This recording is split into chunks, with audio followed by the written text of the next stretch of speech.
Kajang secara umumnya dikenali sebagai bandar sate yang telah terkenal sejak tahun 1970-an.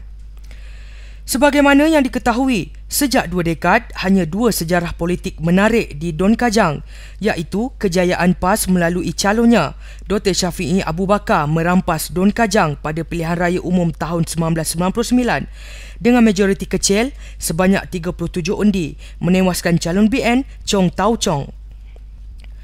Pada 28 Januari 2014 yang lalu, wakil rakyatnya dari Parti Keadilan Rakyat PKR, Lee Chen Che, meletak jawatan dan memberi laluan kepada penasihat parti itu, Datuk Seri Anwar Ibrahim, untuk bertanding. Walaupun ada pihak yang memberi pandangan supaya Barisan Nasional tidak perlu bertanding sekiranya pilihan raya kecil PRK Kajang diadakan, amalan lawan tetap lawan menunjukkan kepimpinan tertinggi tetap menawarkan peluang kepada pengundi, khususnya di Don Kajang, untuk memilih calon pilihan mereka.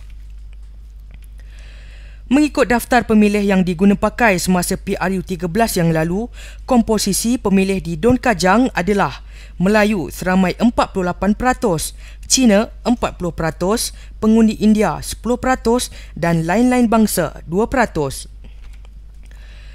Don Kajang mempunyai 16 daerah mengundi yang merupakan pusat peti undi awam serta 7 daerah mengundi merupakan kawasan majoriti Melayu. PRK ini satu ujian penting kepada jentera BN yang dilihat underdog untuk menyaingi atau memenangi semula Don ini dari tangan pembangkang. Memenangi hati-hati orang muda seperti mungkin acara-acara yang kebiasaannya sukan tu kita akan lakukan dan kita akan lebih mendekati mereka melalui secara dekat. Mungkin kita akan pergi rumah ke rumah, jumpa di kedai-kedai minum, jumpa dia orang ni, tanya terus apa masalah dan apa perlu kita buat. Dari pihak Puteri, kita melengkapkan dirilah untuk menghadapi pilihan raya ni. Pastinya di pihak Puteri kita lebih tertumpu kepada pengundi muda wanita. Seperti sedia maklum, kita ada 16 peti undi. Jadi Puteri membantu dari segi kerja-kerja IT lah, IT dan juga pengundi muda wanita. Tapi kita kena sedia maklum juga, pengundi di Kajang ni nak juga dia punya calon tu anak tempatan Kajang. Kita tak boleh nak sanggah apa yang orang Kajang sendiri rasa.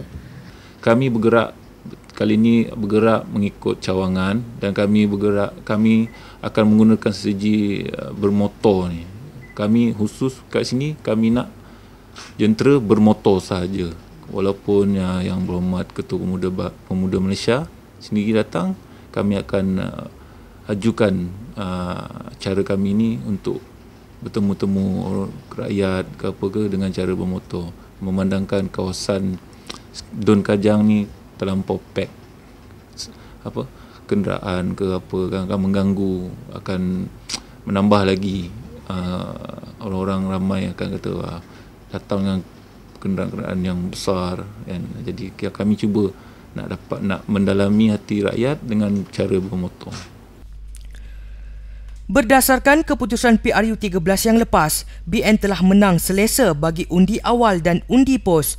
Namun, sebaliknya, pada calon PKR yang tewas bagi kedua-dua undi tersebut.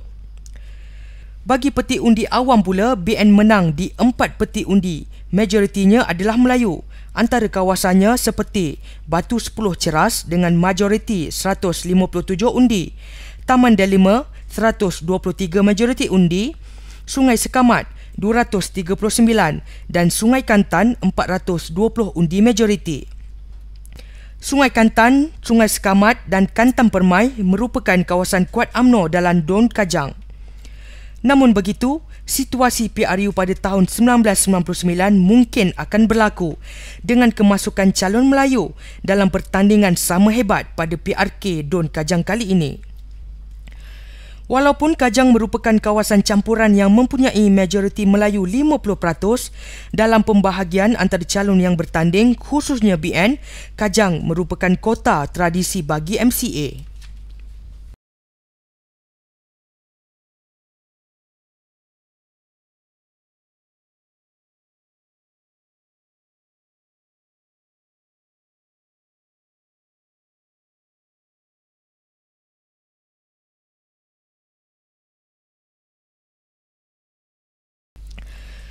Menurut Setiausaha Bahagian Hulu Langat yang ditemui MySuara, Encik Fuad Abdul Rahman, secara tradisinya, Don Kajang ini kawasan MCA.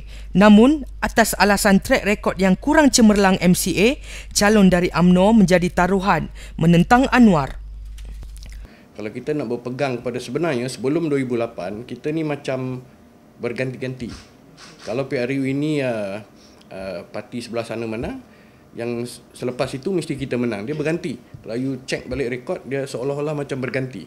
Tetapi bila 2 kali berturut-turut, bukan dah pecah dah amalan itu.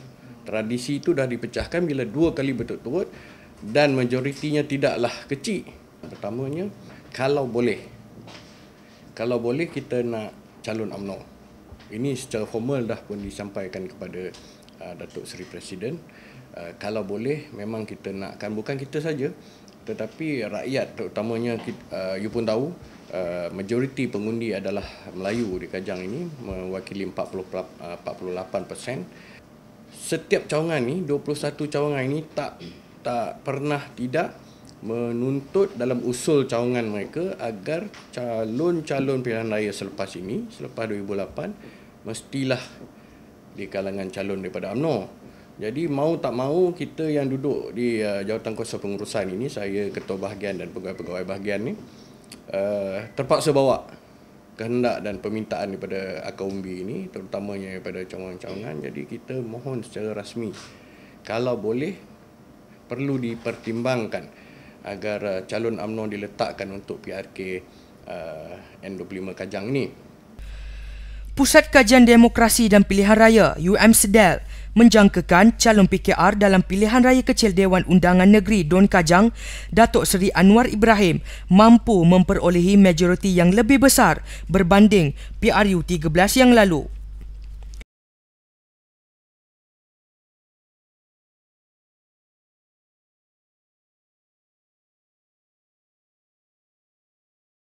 Namun, menurut Fuad, kemenangan sesuatu parti bergantung pada faktor percaturan yang bakal dibuat jentera UMNO di Don Kajang. Menang atau kalah, soal kedua yang menjadi kekuatan utamanya adalah sejauh mana kerjasama dan strategi taktikal dan teknikal jentera UMNO di Selangor ini, khususnya di Don Kajang, melawan sesiapa saja calon yang dipertaruhkan oleh pakatan. Kalau kita dah berpegang kepada itu, maka kita mesti lakukan sesuatu. Kalau kita dah tahu hasil daripada kaji selidik dan sebagainya daripada UMCDEL ke mana-mana agensi sekalipun, mengatakan okey, ini keadaan dia, kita akan kalah teruk, UMNO, Anwar punya majoriti akan berkali ganda lebih besar, dan kita tak boleh duduk. Kita mesti memikirkan kaedah mana. Okey, kenapa pungutan suara umum ini cenderung ke arah itu? Kenapa? Mesti ada sebab dia. Kemungkinan MCA tidak, bukan saya nak kata ya, tapi kemungkinan tak buat kerja. Kemungkinan organisasi dia itu sendiri pun tak berfungsi semaksimum mungkin, dan faktor calon juga memainkan peranan yang amat-amat penting, terutamanya kalau you nak bertanding dengan Datuk Seri Anwar. Pengalaman PRK di Kuala Besut dan Sungai Limau tentu membolehkan UMNO Hulu Langat khususnya mengambil iktibar dalam memperkukuhkan strategi melawan Anwar. UMNO bahagian sudah semestinya menggunakan faktor komposisi pemilih sebagai alasan utama di samping mempertikaikan kemampuan MCA yang gagal meraih sokongan pengundi Cina. Pengundi Cina pula tetap dengan pendirian bahawa kota pembahagian kawasan pertandingan harus dipatuhi dan dihormati bagi menjaga muafakat antara komponen BN. Saya tak pelik, tidak perkara pelik, kerana rekod Kajang yang baru ni pun 6 penjuru. Jadi siapa nak bertanding pun itu hak masing-masing, as long they can pay 3,000 and 5,000 3,000 for deposit untuk bertanding ni bawah SPR dan syarat memenuhi syarat-syaratnya, mesti beralamat dan sebagainya, penuh syarat. Siapa nak bertanding, macam saya cakap lah, kita tak muting lah berapa penjuru pun, BN ready to fight, itu saja.